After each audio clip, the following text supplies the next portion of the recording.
আসসালামু আলাইকুম এভরিওয়ান। আশা করি সবাই ভালো আছেন। নতুন ভিডিওতে আপনাদের সবাইকে স্বাগত। তো আজকে আমি দেখাবো আমার ইলেকট্রিক ডিভাইস অ্যান্ড সার্কিট সাবজেক্টের একটি প্রজেক্ট, যেটা হচ্ছে ক্ল্যাপার সুইচ। তো এই প্রজেক্টটি কিভাবে বানাবেন এবং কত খরচ পড়েছে এই বিষয়ে বিস্তারিত জানতে অবশ্যই ভিডিওটি না টেনে সম্পূর্ণ দেখার অনুরোধ রইল। আমি চেষ্টা করব এই ভিডিওতে সকল কিছু কভার করার জন্য। তো চলেন বেশি কথা না বলে ভিডিওটি শুরু করা যাক।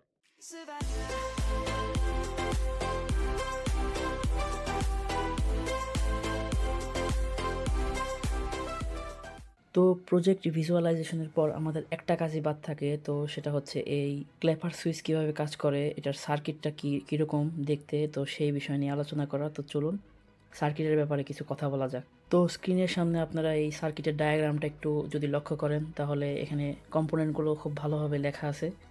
তো এই ডায়াগ্রাম অনুসারে আপনারা বানালে আশা করি আপনাদের প্রজেক্টটা কাজ করবে। তো কিছু স্পেসিফিক কম্পোনেন্ট আপনাদের কাছে অপরিচিত মনে হতে পারে, তো ওই সব ব্যাপারে যদি আমি বলি, তো সেটা হচ্ছে প্রথমেই আমি বলতে চাচ্ছি যে কেন এখানে দুইটা ট্রানজিস্টর ইউজ করা হয়েছে।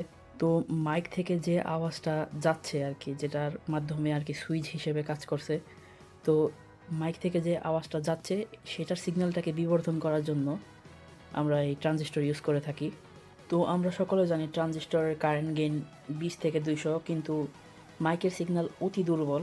একটি ট্রানজিস্টরে PC817 যে আমরা অক্টোকপলারটি ইউজ করছি, তো সেটার এলইডি জ্বালানোর মতো পর্যাপ্ত শক্তি এখানে তৈরি হয় না। তো এই দুইটি ট্রানজিস্টর ব্যবহারের ফলে সিগন্যালের ধাপ আরও দ্বিগুণ বাড়ানো হয়, যার ফলে এটা বাতিটাকে সহজে জ্বালাতে পারে।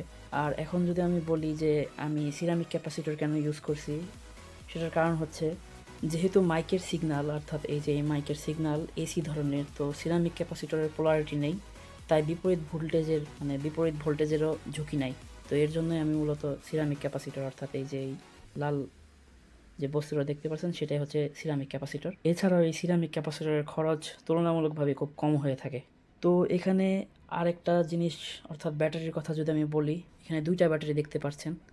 তো দুইটা ব্যাটারি ইউজ করার কারণ হচ্ছে একটা ব্যাটারি এই পুরো সার্কিটটাকে পাওয়ার আপ করতেছে, আর একটা ব্যাটারি, অর্থাৎ এই যে 3.7 ভোল্টের যে ব্যাটারিটা, সেটা পাওয়ার আপ করতেছে এই টাচ সুইচকে।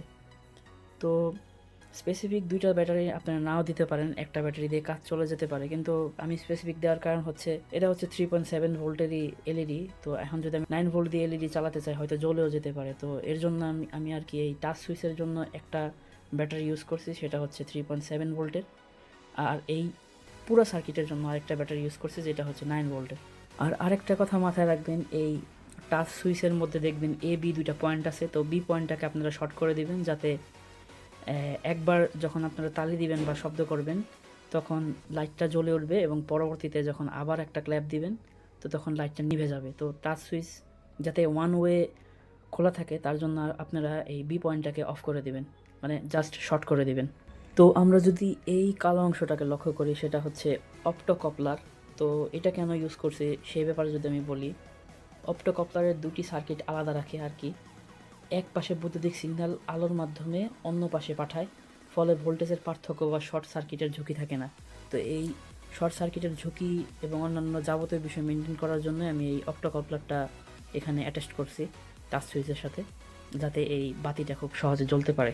তো আমার দেখানো ডায়াগ্রাম অনুসারে সব সার্কিট সুন্দর মতো বসানো হইলেই আপনাদের কাজ শেষ। তো দেখতে পারতেছেন এটা কাজ করছে।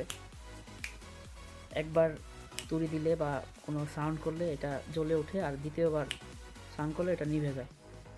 যদি এই বাতিটার দিকে লক্ষ্য করেন, একবার তুড়ি দিলে জ্বলতেছে, আর একবার দিলে নিভতেছে। তো এইভাবে এটা মূলত কাজ করে। তো এই ছিল সার্কিটের ব্যাপারে কিছু যাবতীয় কথাবার্তা। তো প্রত্যেক ভিডিওর মতো আমি এই ভিডিওতেও কিছু লাইক এম রাখবো। তো আমি লাইক এম রাখছি 20টা, আশা করি আপনারা আমার লাইক এম পূরণ করে দিবেন। তো এই ছিল আজকের ভিডিও। আশা করি আপনাদের সবার এই ভিডিওটি ভালো লেগেছে। যদি ভিডিওটা ভালো লেগে থাকে, তাহলে অবশ্যই লাইক, শেয়ার এবং কমেন্ট করতে ভুলবেন না। কোনো বিষয়ে সমস্যা অথবা ডাউট থাকলে অবশ্যই আমাকে কমেন্টের মাধ্যমে জানাবেন।